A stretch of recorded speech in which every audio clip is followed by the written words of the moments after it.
The champagne flutes trembled in the hands of the guests, not from the crisp autumn chill that swept through the Hawthorne estate, but from the sheer force of the man who commanded the room.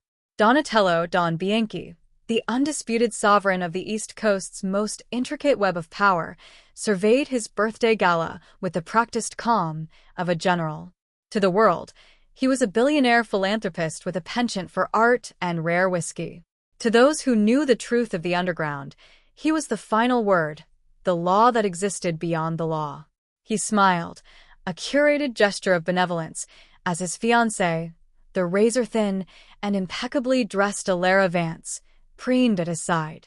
She was a masterpiece of pedigree and cold calculation, a woman who saw Dawn's empire as a shiny bauble to be added to her collection, a stepping stone to a power she desperately craved. She whispered empty nothings into his ear, her gaze already flitting across the room, cataloging which guests would be most useful to her after the wedding. Across the grand ballroom, the celebration was a carefully managed illusion of unity. Old rivals like Viktor Volkov, a silk-tongued snake from the city's Eastern Syndicate, offered their congratulations through gritted teeth, their loyal lieutenants standing like stone sentinels behind them. But the most venomous smile belonged to Lorenzo, Don's own underboss and the man he had trusted like a brother for 20 years. Lorenzo had been there from the beginning, through the blood and the building.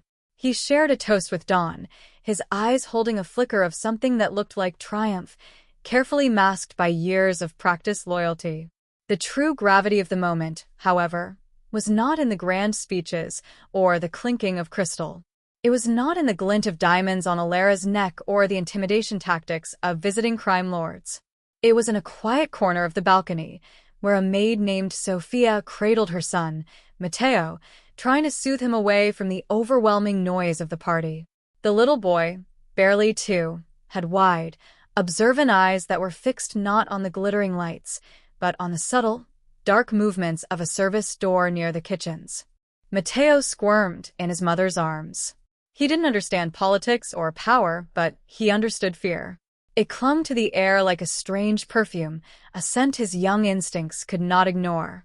As Alara, with a sneer of aristocratic disgust, gestured for Sophia to take her kneeling child further away from the guests of honor, Matteo reached out a tiny, chubby hand toward Dawn. The little boy's gaze was pleading, a silent communication that cut through the pomp and ceremony. The maid, Sophia, was mortified, her face flushing a deep crimson as she tried to pull him back. "Forgive me, Don Bianchi," she stammered, her voice trembling. "He doesn't usually. He's just scared of the crowds." The other guests laughed, a condescending ripple of amusement at the expense of the help. But Don didn't laugh.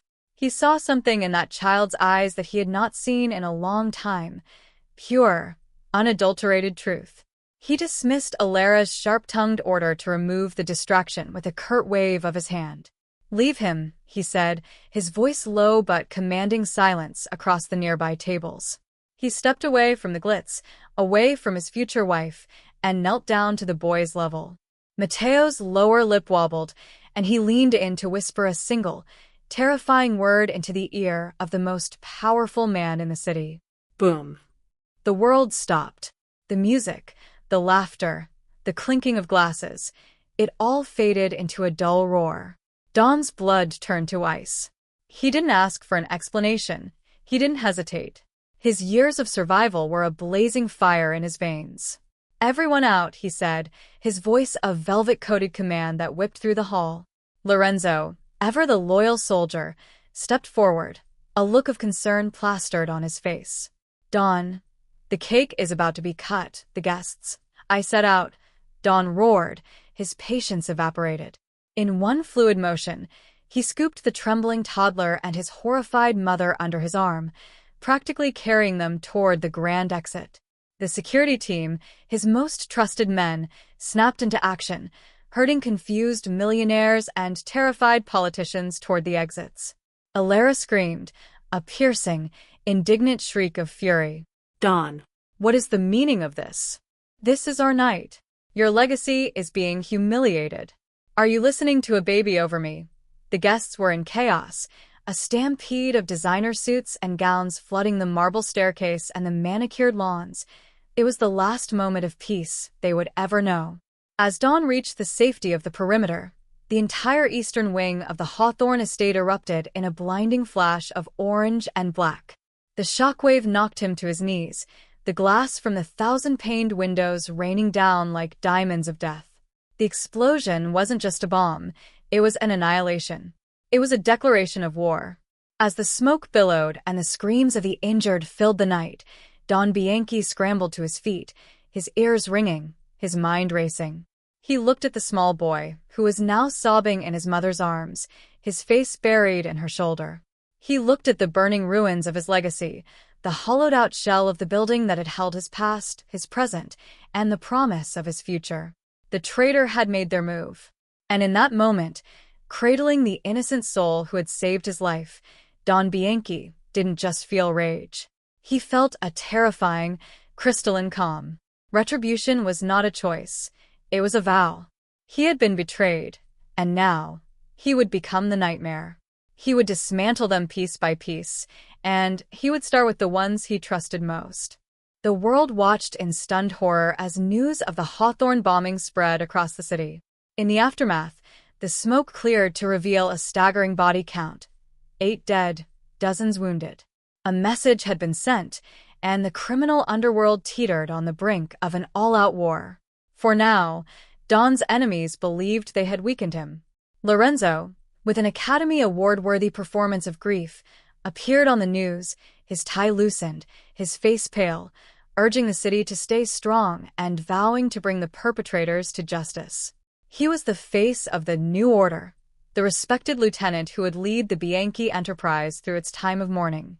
Meanwhile, Alara, having escaped with only a few cuts and a destroyed designer gown, was seen sobbing in the arms of her lawyer father, painting a picture of a traumatized bride-to-be. The narrative was being written by the victors, and they were doing a masterful job. They all thought Don was dead or incapacitated. They were wrong.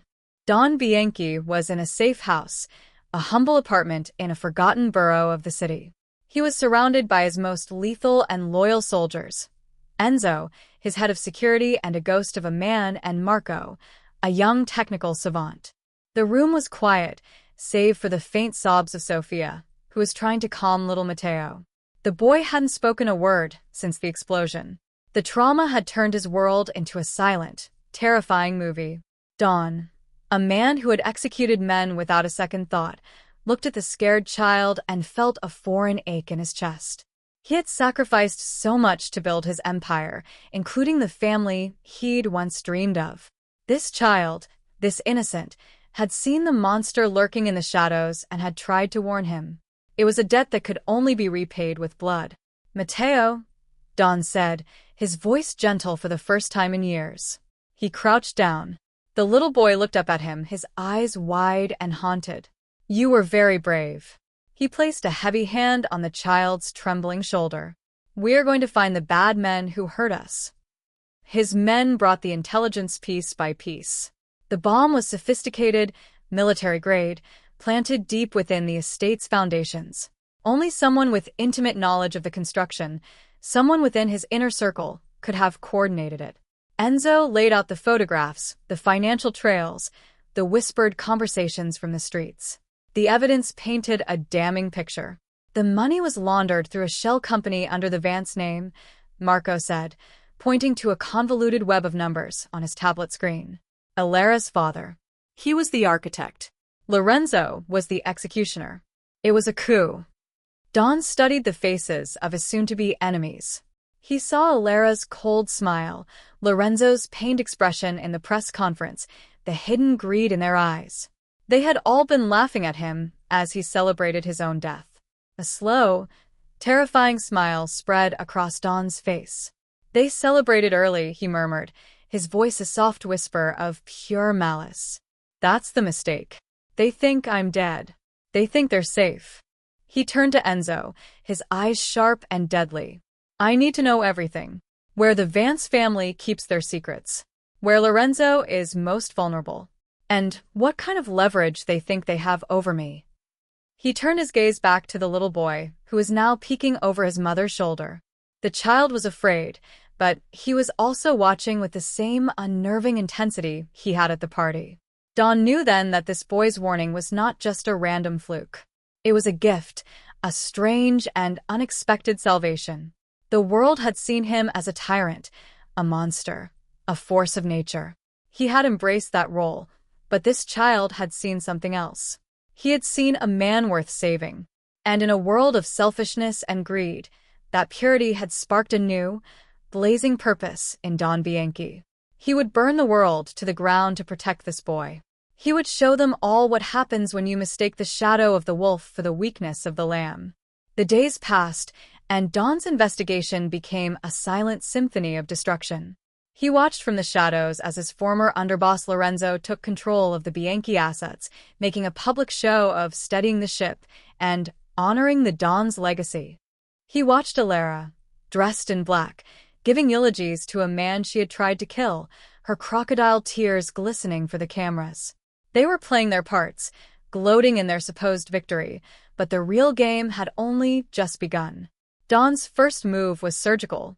He knew Lorenzo's weakness, a lavish private casino in Atlantic City, a den of sin and greed. It wasn't just a moneymaker. It was Lorenzo's pride and joy, a symbol of the status he had always coveted. Don sent Enzo and a small team. They didn't kill anyone. They simply made a statement. They emptied the casino's vaults, shattering the security systems and leaving a single, unmistakable calling card, a single white pawn, the exact one Don always kept on his desk, placed in the center of the empty safe. Panic rippled through the underworld. A ghost had returned. On the news, Lorenzo addressed the brazen robbery, his voice betraying a subtle tremor. He was afraid. His carefully constructed narrative was crumbling. The whispers in the streets grew louder. The Don is alive. He's coming for them. Fear was a potent weapon, and Don wielded it masterfully. He watched from his penthouse hideout, sipping a glass of fine scotch as the Vances and Lorenzo scrambled to fortify their positions, turning on each other as paranoia festered. Meanwhile, in the heart of this chaos, Don found himself in a quiet space with Sofia and Matteo. The little boy was starting to speak again, small, hesitant words. He would point at Don and say, "Duh," a simple mistake that broke the ice and melted the hard edges of the crime boss's heart. Don didn't correct him. He found himself telling stories, not of his brutal rise to power, but of the man he might have been, the man who dreamed of a quiet life. Sofia was terrified of her boss and her son's savior. But she saw the care he took with Matteo, the way his rough hands became impossibly gentle as he helped the boy build a tower of blocks. "Why are you doing this?" she finally asked one night, her voice a whisper in the shadows. "Why are you protecting us?" Don looked at her, his face unreadable. "Because your son saved my life. There is no greater debt." He didn't tell her the other reason. He didn't tell her that in the chaos of his empire, in the sea of liars and traitors, Matteo was the only honest soul he had ever known. The boy was a beacon in his darkness. With the first phase of his plan complete, the seeds of doubt sown, Don turned his eyes toward the Vance family. His next move was the most dangerous of all. He was going to attack them where they lived. He was going to tear down the gilded walls of their wealth and expose their rot.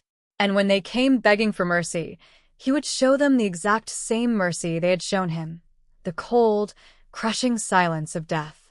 The night was thick with the kind of silence that precedes a storm. Don Bianchi stood at the window of the safe house, watching the city lights flicker like distant stars, each one a reminder of the empire he had built and the wolves who had tried to tear it down.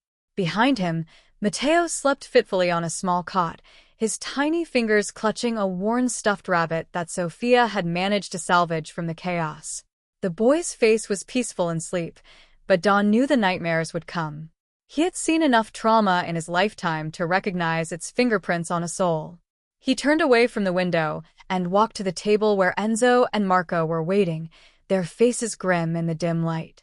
"I've been thinking about the boy," Don said, his voice low so as not to wake the child. He saw something that night. Something specific. He didn't just guess there was a bomb. He knew. Enzo nodded, his scarred face betraying no emotion. I've had men watching the service entrances, the kitchens, the maintenance staff. The bomb was planted 3 days before the party. It was delivered in pieces, hidden inside catering equipment. Someone on the inside had to sign for it. Marco tapped his tablet, pulling up a grainy security image. There. That's the signature. It's a forgery, but a good one. Matches the name of a kitchen supervisor who died in the blast. Convenient. Don studied the image, his jaw tightening. They cover their tracks well. Almost too well. Which means they had help from someone who knew the estate's security protocols intimately. He paced the room, his mind racing through the possibilities. Lorenzo had access to everything. He had the blueprints, the schedules, the passwords.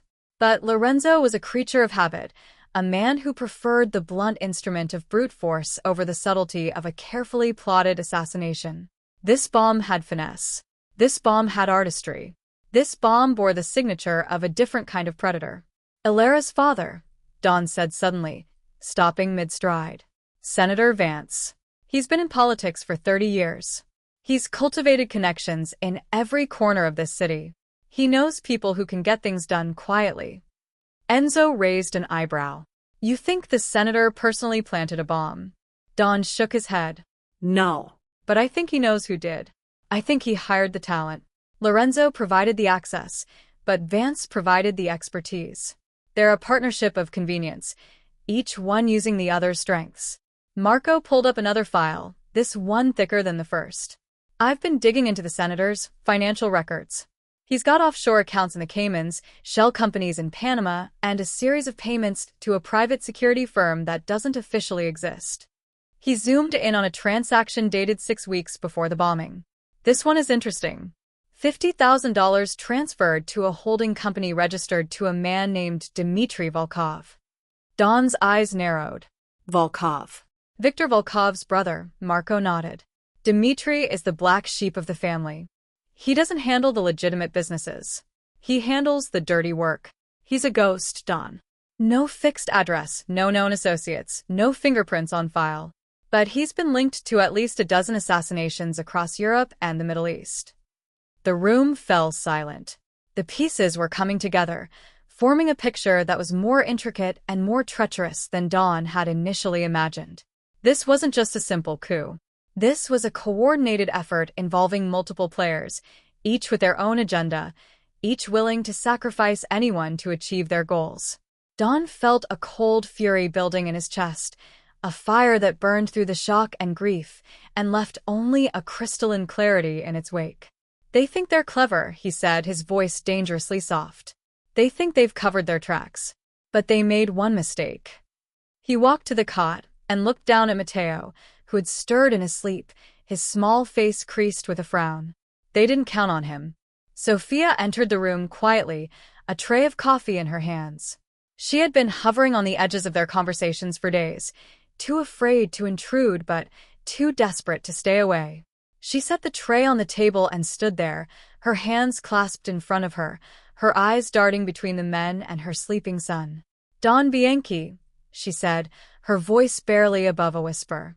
I need to tell you something. He turned to her, his expression softening almost imperceptibly. What is it? She took a shaky breath. Matteo, he's been having dreams. Nightmares. He wakes up crying, saying things I don't understand. But last night he said something different. He said, the man with the gray eyes. Don felt a chill run down his spine. Gray eyes. Dmitry Volkov was known for his pale, almost colorless irises, a trait that had earned him the nickname, the Ghost, in certain circles. Matteo had seen him. The boy had been in the service corridor, probably hiding from the noise of the party, and he had seen the man who planted the bomb. Sophia continued, her voice trembling. I didn't tell you before because I thought it was just a child's imagination. But after what you said about the bomber, I had to tell you. Don crossed the room and took her hands in his, a gesture so unexpected that she gasped. You did the right thing, he said, his voice firm but gentle. Your son is a miracle. He's given us something we didn't have before. A face. He released her hands and turned back to Enzo and Marco. Find Dmitry Volkov. I don't care how long it takes or what it costs. I want him alive, and I want him here. He's going to tell us everything, and then he's going to pay for what he did." Enzo nodded and began making calls, his voice a low murmur of code words and coordinates. Marco was already typing furiously, his fingers flying across the keyboard as he chased digital leads across the globe. Don walked back to the window, his reflection a ghost in the glass. He thought about the boy, about the warning that had saved his life. He thought about Sophia, a woman who had been invisible to the world until her son's courage thrust her into the spotlight. And he thought about his enemies, who had no idea that the force they had unleashed was not a wounded beast but a predator with a purpose. The game was changing. The shadows were lifting. And in the heart of the city, in a forgotten apartment where a crime boss played blocks with a toddler, a new alliance was being forged. It was an alliance built on trust, on gratitude, and on the unshakable determination to protect the innocent. Don Bianchi had spent his life accumulating power, but it had taken a child's whisper to show him what true strength really meant. He smiled, a cold, dangerous smile that promised retribution.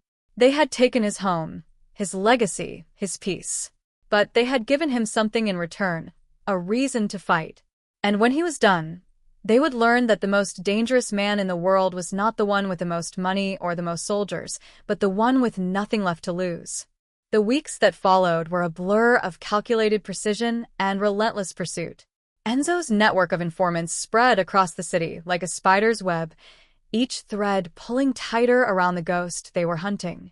Dmitry Volkov was a master of shadows, but even shadows leave traces when you know where to look.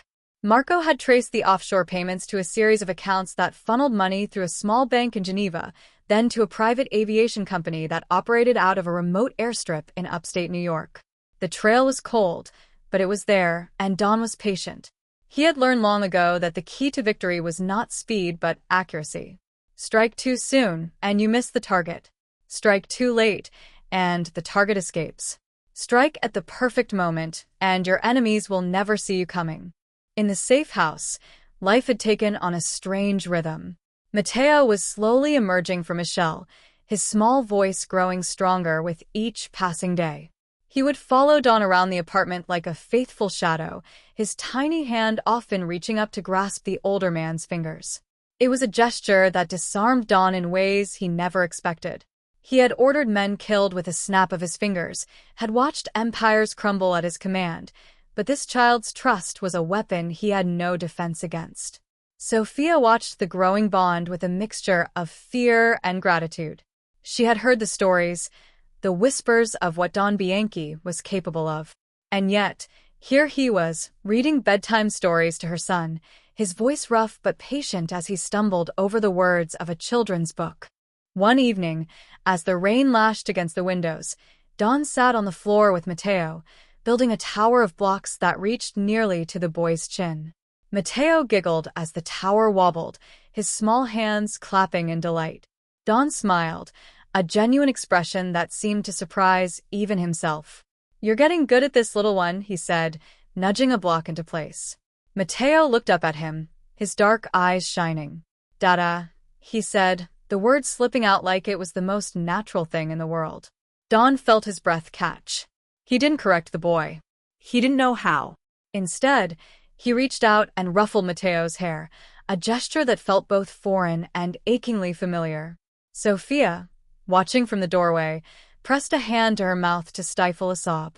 She had lost everything in the explosion, her home, her friends, her sense of safety. But in this strange, improbable place, she had found something she never expected, a protector. The call came at 3 a.m, a crackle of static and a voice that Enzo recognized instantly. "We found him," the voice said, barely above a whisper. "He's holed up in a safe house in the Catskills. He's got a small crew, maybe 5 men. He's planning to leave the country in 2 days." Enzo relayed the information to Don, who was already pulling on his jacket. "Wake Marco," he said, his voice ice-cold. "And call the team. We move tonight." Sophia appeared in the doorway, her face pale with fear. "Don, please," she said, her voice trembling. "Be careful." He looked at her, at the worry etched into her features, and felt a flicker of something he hadn't felt in years. It was the need to come back, the need to survive not for his empire, but for the people waiting for him. He nodded once, a silent promise, and walked out into the night. The drive to the Catskills was a winding journey through pitch-black roads, the headlights cutting through the rain like knives. Don sat in the back of the armored SUV, his mind focused on the mission ahead. He had killed before many times, but this was different. This was personal. Dmitry Volkov had tried to take his life, had threatened the boy who had saved him, and had shattered the fragile peace Don had built. He would pay, and he would pay dearly. Enzo navigated the winding roads with the precision of a man who had done this 100 times before, his eyes scanning the darkness for any sign of an ambush. The team was ready, their weapons loaded, their hearts steeled for what was to come. The safe house was a crumbling cabin at the end of a dirt road, surrounded by dense forest that offered cover for anyone approaching. Don's men fanned out, moving like shadows through the trees, their footfalls silent on the rain-soaked leaves. Don himself took point, his hand resting on the cold steel of the pistol at his hip. He had given the order. Dmitry Volkov was to be taken alive. The rest of the crew was expendable. He crept up to the cabin's window, peering through the grimy glass. Inside, he could see 3 men gathered around a table, their faces illuminated by the dim glow of a kerosene lamp. One of them was Dmitry, his pale eyes unmistakable even in the low light. He was laughing, his thin lips curled into a smug smile that made Don's blood boil. Enzo gave the signal, and the door exploded inward. The chaos was brief but brutal, a flurry of gunfire and shouting that was over in less than a minute. Dmitry's men were dead before they could reach their weapons, their bodies crumpling to the floor like discarded puppets. Dmitry himself was pinned against the wall, his wrists bound behind his back, his pale eyes wide with terror. Don walked into the room, his footsteps deliberate and unhurried. He stopped in front of Dmitry, studying him with the cold detachment of a predator examining its prey. "You should have stayed in the shadows," Don said, his voice low and dangerous. Dmitry spat at his feet, a gesture of defiance that earned him a swift punch to the gut from Enzo.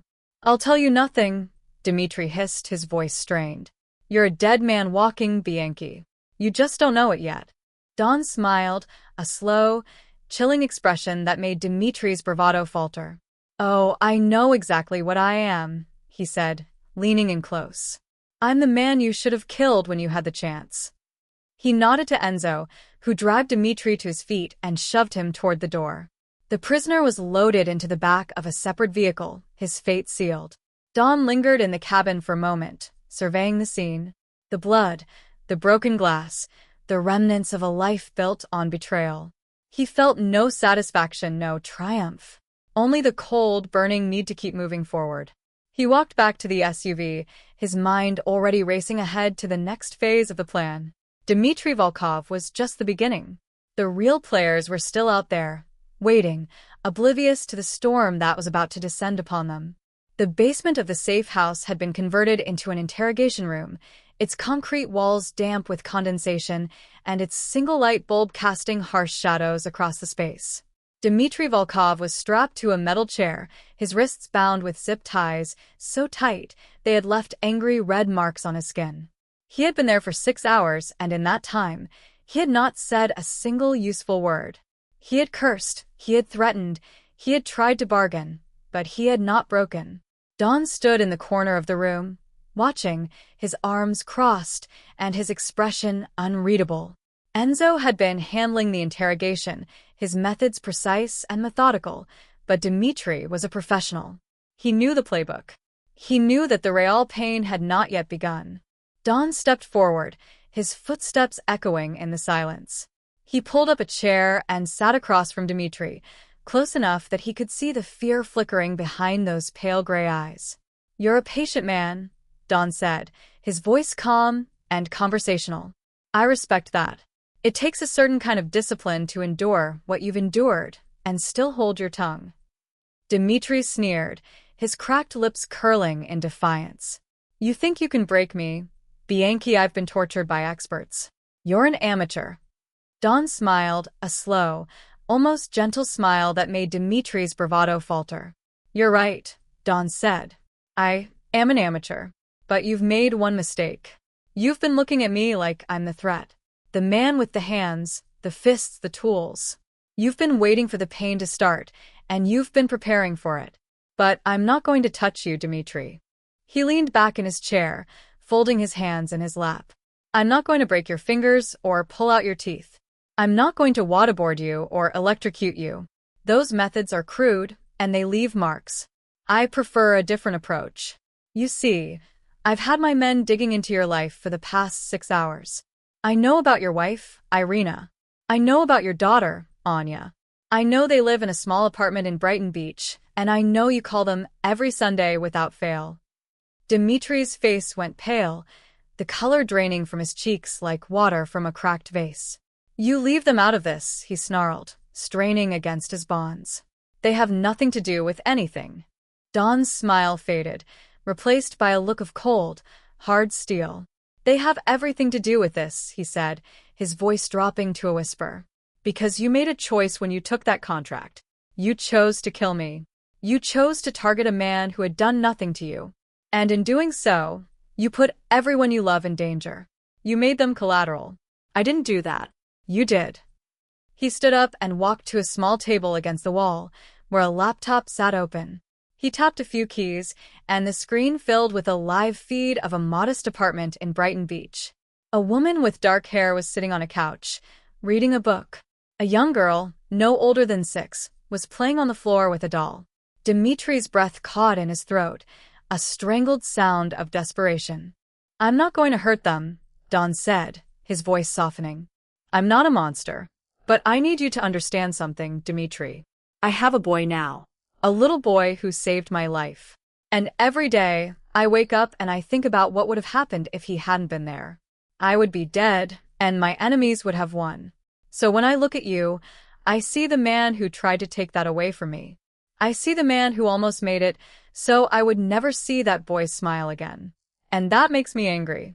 It makes me very, very angry. He closed the laptop and turned back to face Dimitri, his eyes blazing with barely contained fury. So here's the deal. You're going to tell me everything you know. The names, the dates, the payments, the meetings. You're going to give me the entire picture from start to finish. And when you're done, you're going to walk out of here with your wife and your daughter alive. You're going to disappear, and I will never come looking for you. But if you lie to me, if you hold anything back, I will find them. I don't care how long it takes or how far they run. I will find them, and I will make you watch as I destroy everything you love. Do we understand each other? Dimitri sagged in his chair, the fight draining out of him like air from a punctured tire. He nodded, his eyes fixed on the floor.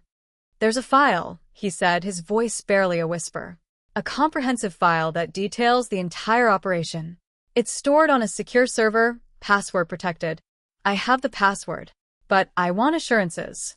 I want your word that my family will be safe. Dawn reached out and placed a hand on Dimitri's shoulder, a gesture that was surprisingly gentle. You have my word, he said, and I don't give my word lightly. He turned to Enzo, who was standing by the door. Get him something to eat and a glass of water. We'll talk again in an hour. He walked out of the basement and climbed the stairs, his mind racing with the possibilities. The file was the key. It would give him everything he needed to dismantle the conspiracy piece by piece.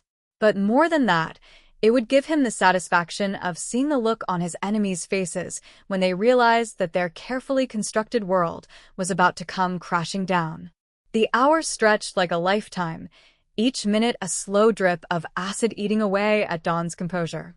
He paced the length of the upstairs hallway, his footsteps a steady rhythm against the worn wooden floor. The file. It was so close now he could taste it, the bitter tang of victory mixed with the lingering ash of betrayal. He had spent his life building walls around himself, layers of armor that no one could penetrate. But the explosion had cracked those walls, and in the fissures, something new had grown. A child's laughter echoed in his memory, a reminder of what he was fighting for. He stopped pacing and pressed his palm against the cool glass of the window, watching the rain streak down like tears from the sky. Enzo appeared at the top of the stairs, his expression unreadable, but his eyes holding a glint of satisfaction. "He's ready," Enzo said. He gave up the password. "Marco's already accessing the server." Don turned from the window, a slow smile spreading across his face. "Good. Let's see what our friends have been hiding." He followed Enzo down the stairs and into the cramped room where Marco had set up his equipment. The young technician was hunched over his laptop, his fingers flying across the keyboard with the speed of a concert pianist. Lines of code scrolled across the screen, then stopped abruptly as a folder appeared, its contents neatly organized and labeled. Marco let out a low whistle.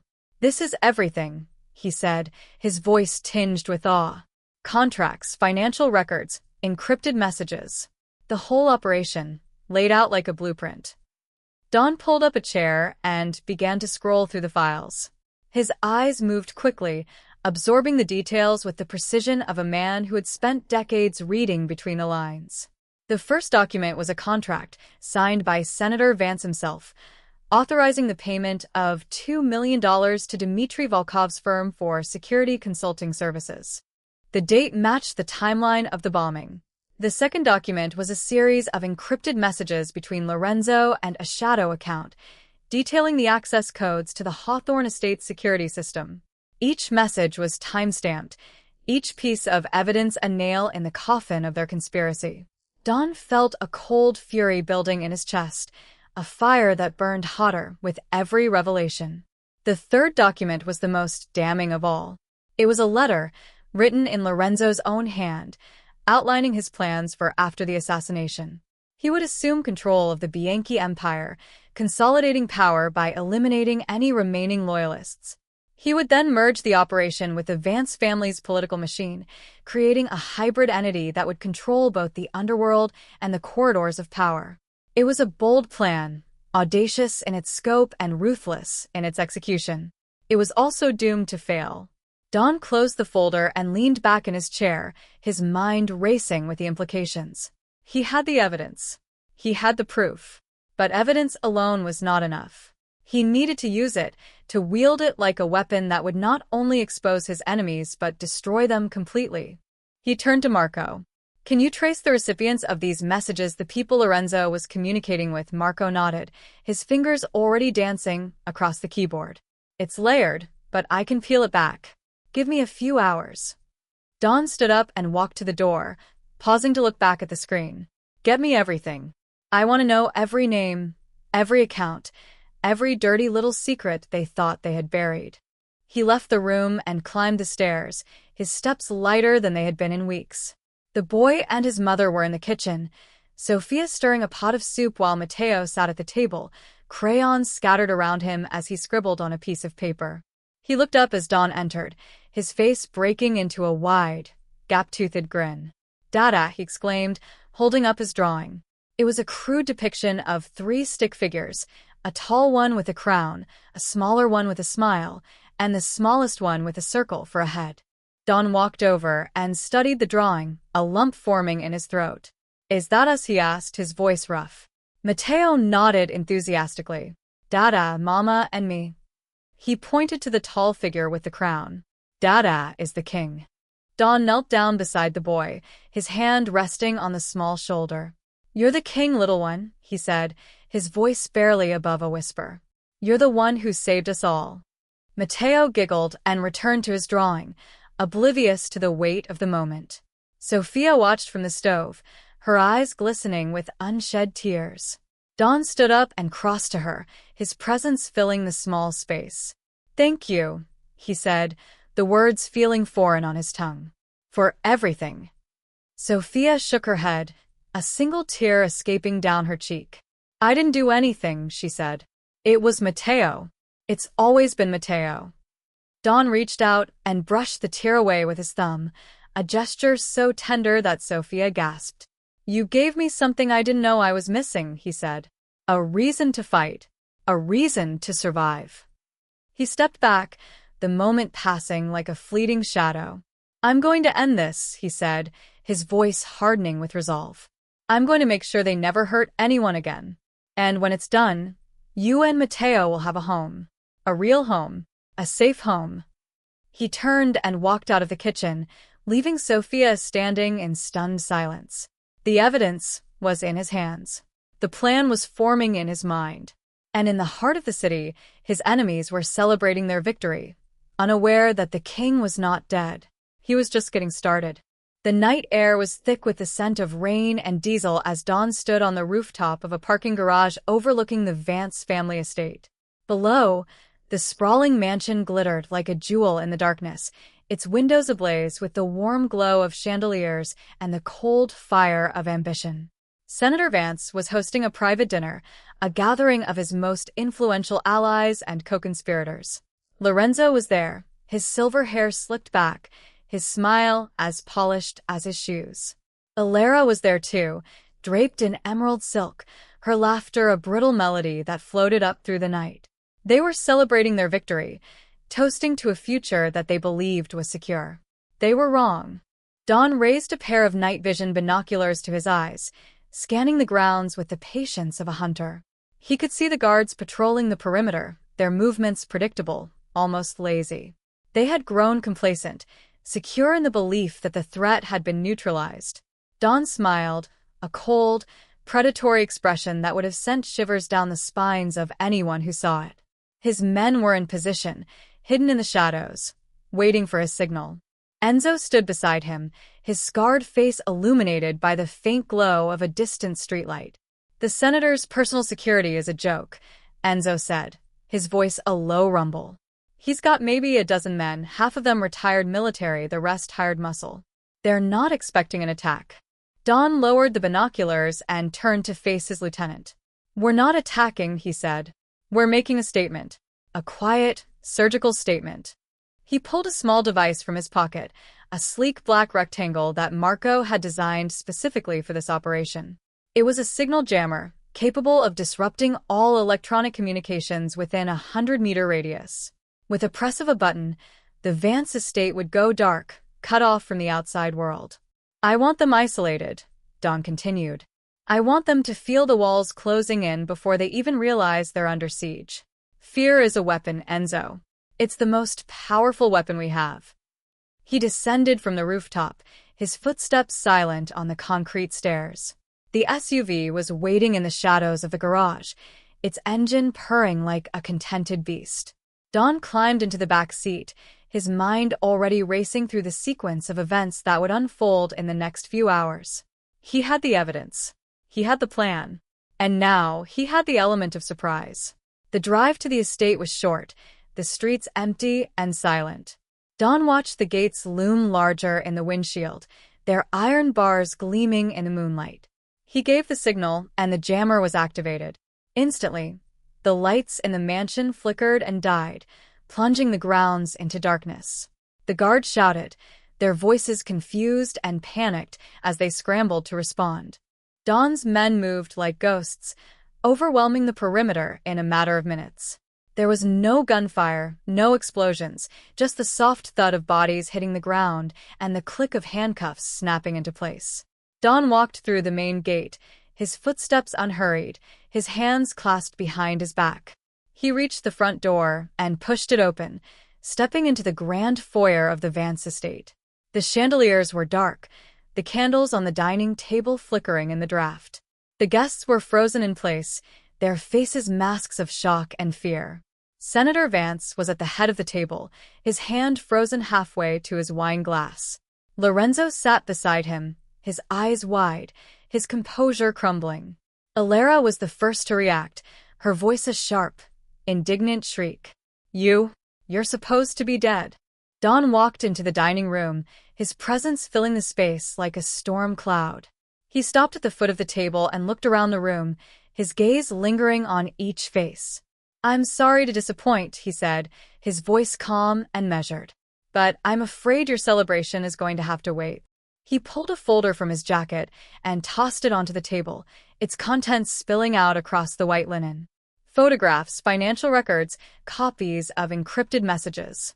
The evidence of their conspiracy, laid bare for all to see. Senator Vance stared at the documents, his face pale, his hands trembling. "This is a fabrication," he said, his voice strained. "You can't prove anything." Don smiled, a slow, terrible smile. I don't have to prove anything to you, Senator. I just have to prove it to the world. He nodded to Enzo, who stepped forward with a tablet. The screen flickered to life, displaying a live feed of the mansion's main gate, where a fleet of police cars and FBI vehicles were now assembling. You see, I've already made some calls. The evidence is on its way to every major news outlet in the city. By sunrise, your name will be synonymous with treason, greed, and attempted murder. Your legacy, Senator, is over. Senator Vance staggered to his feet, his face a mask of fury and despair. You'll never get away with this, he hissed. You're a criminal, a monster. Don leaned in close, his voice dropping to a whisper. I am exactly what you made me, he said. And I intend to remind you of that every single day for the rest of your miserable life. He turned away from the senator and fixed his gaze on Lorenzo, who had gone pale, his hands gripping the edge of the table. As for you, old friend, Don said, his voice dripping with contempt. I trusted you. I gave you everything. And this is how you repay me. Lorenzo opened his mouth to speak, but no words came. Don shook his head, a gesture of weary disappointment. Take him, he said, and two of his men stepped forward to drag Lorenzo from the room. Alara was sobbing now, her perfect makeup streaked with tears. Don spared her a single glance, a look of cold dismissal. You chose the wrong side, he said. And now you'll have to live with the consequences. He walked out of the mansion, the weight of the night pressing down on his shoulders. The battle was won, but the war was far from over. The warehouse on the waterfront was a relic of a bygone era, its rusted beams and shattered windows a testament to the decay that had crept into the city's underbelly. Don had chosen it deliberately, a fitting stage for the final act of his retribution. The air was thick with the smell of salt and mildew, the distant cry of gulls echoing through the cavernous space. Lorenzo was bound to a metal chair in the center of the room, his once immaculate suit now torn and stained, his face a mask of fear and defiance. Don stood in the shadows, watching, waiting. He had been here for hours, letting the silence do its work, letting Lorenzo's imagination run wild with the possibilities of what was to come. The door creaked open, and Enzo entered, his footsteps echoing in the emptiness. He's ready, Enzo said, his voice low. He wants to talk. Don nodded and stepped into the light, his presence commanding the room. Lorenzo looked up, his eyes bloodshot, his lips cracked and dry. Don, he said, his voice a hoarse whisper. Please. I know I made a mistake. I know I betrayed you. But you have to understand, they had leverage. They had my family, my wife, my daughter. I had no choice. Don walked closer, his face unreadable. You always have a choice, he said, his voice soft but sharp as a blade. You chose power. You chose greed. You chose to believe that I was weak. Lorenzo shook his head desperately, the tears streaming down his cheeks. I was a fool, he said. I was blind. But I can make it right.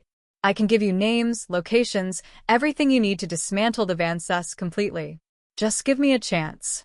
Don stopped in front of him, studying his face with the detached curiosity of a scientist examining a specimen. You've already given me names, he said. You've already given me everything I need. The question is, what do I do with you now? He turned away and walked to a small table against the wall, where a single photograph lay face up. It was a picture of Lorenzo's wife and daughter, taken in a park, their smiles bright and carefree.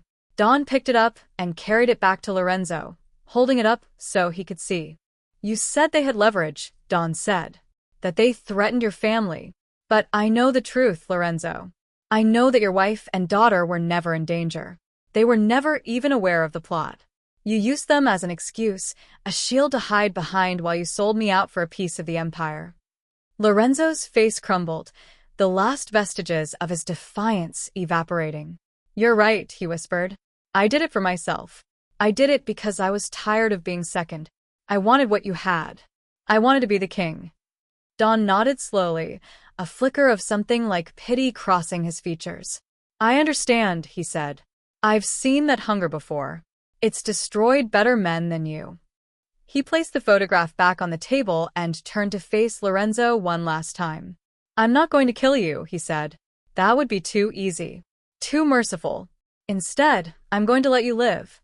I'm going to let you watch as everything you built, everything you tried to steal, crumbles to dust. Your name will be a curse in this city. Your legacy will be shame and betrayal. And every day, you'll wake up knowing that you could have had it all, but you threw it away for a dream that was never meant to be." Lorenzo sobbed, his body racked with the weight of his loss. Don turned to Enzo. "Take him to the holding facility. Make sure he's comfortable. I want him to have a long, long life to reflect on his choices."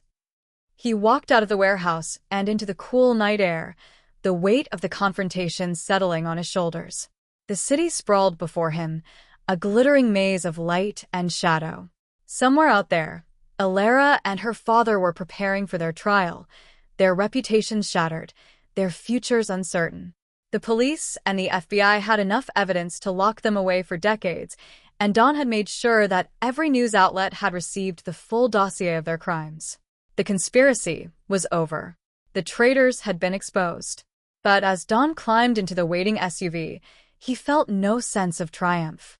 Only a weary satisfaction, a quiet peace that had been absent from his life for far too long. The drive back to the safe house was a blur of streetlights and empty roads. Don stared out the window, his mind drifting to the boy and his mother, waiting for him in that small apartment. He had promised them a home, a safe home, and he intended to keep that promise. The Bianchi Empire would endure, but it would be different. He would be different.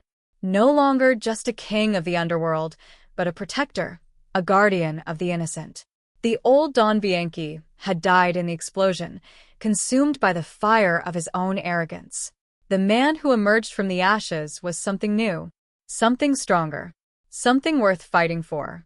He arrived at the apartment just as the first light of dawn was breaking over the city.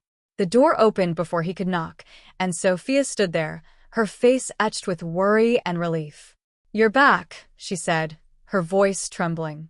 "I was so scared." Don stepped inside and closed the door behind him. "I told you I would come back," he said, his voice soft. "I always keep my promises." From the bedroom, he heard the sound of small footsteps, and then Matteo appeared, rubbing his eyes, his stuffed rabbit clutched to his chest.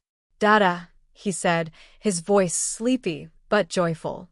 Don knelt down and opened his arms, and the boy rushed into them, his small body warm against his chest.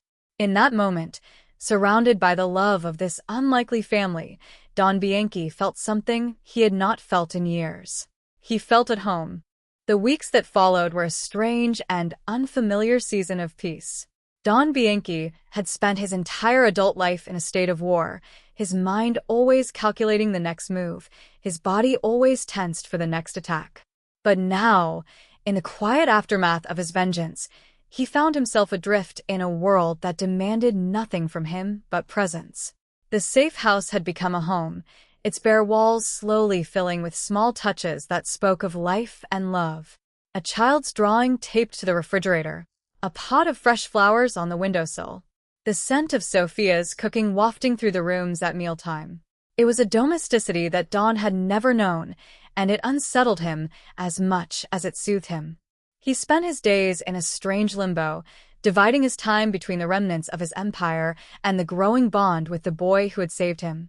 Marco continued to monitor the fallout from the conspiracy, providing regular updates on the trials and the public relations battles that raged in the media. Senator Vance was facing multiple federal charges, his political career in ruins, his family name dragged through the mud. Alara had been arrested as an accomplice, her cold beauty now hidden behind the drab uniform of a holding cell. Lorenzo was in a secure facility, his mental state deteriorating as he grappled with the magnitude of his betrayal. The empire was being restructured, purged of the tainted elements that had nearly destroyed it. And through it all, Don found himself caring less and less about the machinations of power. What consumed his thoughts now was the small, warm presence that followed him everywhere. Matteo had become his constant companion, a tiny shadow that mirrored his every move. The boy's trust was a gift that Don felt unworthy of, but he accepted it with a humility that surprised even himself. He would sit on the floor for hours, building block towers and reading picture books, his gruff voice softening as he narrated the adventures of talking animals and brave knights. Sophia watched from the doorway, her heart swelling with a gratitude she could not express. She had been invisible for so long, a servant in the shadows of other people's lives. Now, she was the center of a new world, the mother of a child who had changed the course of destiny. One evening, as the sun set over the city in a blaze of orange and gold, Don found himself on the rooftop of the apartment building, staring out at the skyline. Mateo was beside him, perched on a small stool that Don had brought up for him, his little legs swinging as he pointed at the clouds. "Look, Dada," he said, his voice filled with wonder. "A dragon." Don followed his gaze and saw a cloud shaped like a winged serpent, its edges illuminated by the dying light. "It is a dragon," he said, a smile tugging at his lips. "And he's guarding the city, making sure everyone stays safe." Mateo turned to him, his eyes wide and serious. "Like you, Dada. You guard us." Don felt a lump form in his throat, a surge of emotion so powerful that it threatened to overwhelm him. He reached out and pulled the boy into his lap, holding him close. "I will always guard you," he said, his voice rough with unshed tears. "I will always protect you. That's my promise." Mateo nestled into his chest, his small hand curling around Don's thumb. They sat in silence, watching the stars emerge one by one, the city humming its eternal song below them. It was a moment of perfect peace, a respite from the storms that had raged for so long. Don closed his eyes and let himself feel it, the warmth of the child in his arms, the quiet hum of a world that no longer wanted to destroy him. The next morning, Don received a visit from Enzo, who arrived with a stack of documents and a troubled expression. "The trials are going well," Enzo said, his voice clipped and professional. "The Van Cess are looking at life sentences. Lorenzo's testimony has been crucial in securing convictions. But there's something else." He placed a photograph on the table, a picture of a man in his late 40s, his face gaunt, his eyes hollow. "This is a man named Salvatore Ricci. He was one of Lorenzo's lieutenants, a mid-level enforcer who went underground after the bombing. We've been tracking him for months, and we finally picked up a lead. He's been making moves, trying to rally the remnants of Lorenzo's network. He's planning something." Don studied the photograph, his jaw tightening. He had hoped that his retribution would be the end of it, that the message he had sent would be clear enough to deter any future challenges. But he knew the underworld too well to believe in fairy tales. Power vacuums were dangerous things, and there would always be someone willing to fill them. "What's his angle?" Don asked, his voice cold. Enzo shrugged. "He's not a thinker. He's a brute. He wants revenge for Lorenzo's fall, and he's willing to do whatever it takes to get it. We've heard rumors that he's been targeting your associates, your businesses. He's trying to undermine your authority." Don leaned back in his chair, his mind racing with the implications. He had a choice to make. He could crush this threat before it escalated, unleash the full force of his resources to destroy Salvatore Ricci and anyone who stood with him. Or he could step back, let the empire run itself, and focus on the new life he was building. The old Don would have chosen the former without hesitation. But the old Don was dead. The man who sat in this chair had been reborn in the fire of the explosion, forged into something new by the love of a child and the loyalty of a woman who had given him everything. "I'll handle it," he said finally. "But not with guns. Not with blood. I'll handle it my way." Enzo nodded and left, the door closing softly behind him. Don turned to the window and looked out at the city, his reflection a ghost in the glass. He had fought his way to the top of the world, but now he had something worth fighting for. And he would not let anyone take it away. The garden was in full bloom, a riot of color that seemed almost surreal against the steel and glass of the city beyond. Don stood at the edge of the patio, a cup of coffee warming his hands, as he watched Mateo chase a butterfly across the lawn. The boy's laughter was a bright, joyful sound that cut through the morning air like a melody. Sophia was nearby, tending to a bed of roses, her movements graceful and unhurried. It was a scene of such perfect domesticity that Don sometimes had to remind himself it was real. He had spent so many years in the shadows, surrounded by violence and betrayal, that this quiet happiness felt like a dream from which he might wake at any moment. But it was real. The trials of the Vances and Lorenzo had concluded, their sentences handed down with the weight of justice that Don had orchestrated from the shadows. Senator Vance was in a federal prison, his political ambitions reduced to ash. Alara was serving a lengthy sentence, her beauty faded, her spirit broken. Lorenzo had been transferred to a psychiatric facility, his mind shattered by the weight of his own betrayals. The conspiracy was dead, buried beneath the mountain of evidence Don had meticulously assembled. But the empire he had rebuilt was different now. It was leaner, cleaner, and built on a foundation of loyalty rather than fear. Don had purged the tainted elements, promoted those who had proven their integrity, and forged a new order that would endure long after he was gone.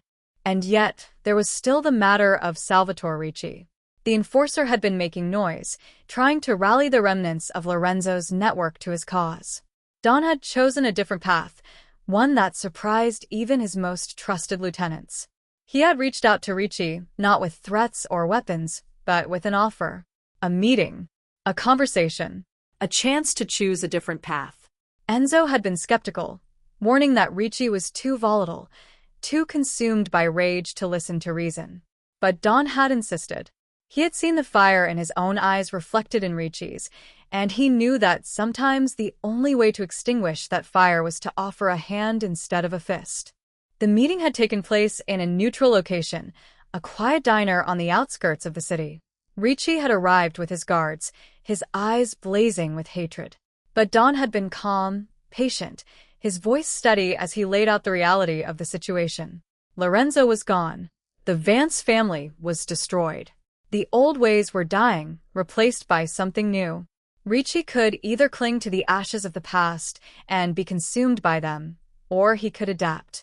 He could find a place in the new order, a role that would give him purpose without requiring him to sacrifice his soul. The meeting had lasted for hours, the tension thick enough to cut with a knife. But in the end, Ricci had lowered his gaze, his shoulders sagging with the weight of his own exhaustion. He had accepted Don's offer. The war was over. Now, standing in the garden, Don felt the full weight of that peace settle over him. He had spent his life fighting, building, destroying. He had climbed to the pinnacle of power, only to find that the view from the top was lonely and cold. But he had been given a second chance, a gift that had come in the form of a child's whisper. Matteo had saved his life, and in doing so, had shown him the path to something greater than empire. Family. Love. The simple, profound joy of being needed. He set down his coffee cup and walked across the lawn to where Matteo was now sitting on the grass, his small hands cupping a dandelion. "Blow, Dada," he said, holding up the flower. Don knelt beside him and took a deep breath, blowing the seeds into the air. They scattered like tiny stars, catching the sunlight as they drifted away. Sophia came to stand beside them, her hand resting lightly on Don's shoulder. "What are you thinking about?" she asked, her voice soft. Don looked up at her, his eyes reflecting the warmth of the sun. "I'm thinking about how different my life would be if Matteo hadn't been there that night," he said. "I'm thinking about how grateful I am that he was." Sophia smiled, a radiant expression that lit up her face. "He was always special," she said. "I knew it from the moment he was born. He has a gift for seeing people for who they really are." Don reached up and covered her hand with his own. "He saw me," he said. "And he didn't run away." They stood together in the garden, the three of them bound by a love that had grown from the ashes of tragedy. The sun climbed higher, casting long shadows across the lawn. Don picked up Matteo and settled him on his shoulders, the boys' laughter ringing out as they walked toward the house. Sophia followed, her heart full to bursting. The Empire still needed him, the underworld still demanded his attention. But Don knew now that his true legacy was not the power he wielded or the fortune he had amassed. It was this quiet, precious moment. This family he had found in the most unexpected of places. He carried the boy through the door, a smile on his face and a lightness in his heart. The king had found his kingdom, and it was not a throne of gold or a crown of jewels. It was a home. The years passed like gentle waves, each one carrying Don further from the man he had been and closer to the man he was becoming. The empire still stood, a monument to his resilience, but it no longer consumed him. He had learned to delegate, to trust, to let go of the iron grip that had once defined his every waking moment. The underworld still whispered his name, but now it was with a note of respect, not fear. He had become a legend, a figure of myth and mystery, but the man behind the legend had found something far more valuable than power. He had found peace. The garden had grown wilder over the years, the roses climbing the trellises in unruly abundance. Don sat on the weathered bench beneath the old oak tree, a book open in his lap, though his eyes were fixed on the two figures playing on the lawn. Mateo was 10 now, tall for his age, his laughter still as bright and infectious as it had been on that fateful night. He was chasing a golden retriever, a gift from Don on his 8th birthday, the dog's tail wagging furiously as it dodged and weaved through the grass. Sophia was there too, her hair streaked with silver, her smile as warm as the summer sun. She had become the heart of this home, the anchor that held them all steady in the currents of life. Don watched them with a quiet contentment that he had never thought possible. There had been other challenges over the years, other threats that had required his attention, but he had faced them all with a clarity that had eluded him in his youth. He had learned that true strength was not in the ability to destroy, but in the ability to protect, to nurture, to build something that would outlast him. Mateo had been his greatest teacher, a small boy who had shown him that the most powerful force in the world was not fear, but love. The dog barked, and Mateo laughed, the sound echoing across the garden. Don closed his book and stood up, his joints protesting slightly. He was not the young man he had once been, but he was stronger in ways that mattered. He walked across the lawn, and Mateo ran to meet him, his arms outstretched. "Dada," he cried, and Don caught him in a hug that lifted the boy off his feet. "What do you think, little one?" Don asked, his voice gruff with emotion. "Should we get some ice cream?" Mateo's face lit up, and he nodded enthusiastically. Sophia joined them, slipping her hand into Don's as they walked toward the house. The sun was beginning to set, casting a golden glow over the garden. In the distance, the city hummed its eternal song. But here, in this small patch of paradise, there was only peace. Don looked at his family, his heart full to bursting, and knew that he had finally found what he had been searching for all along. A home, a purpose, a love that would endure beyond the grave. The king had found his kingdom, and it was everything he had ever dreamed of.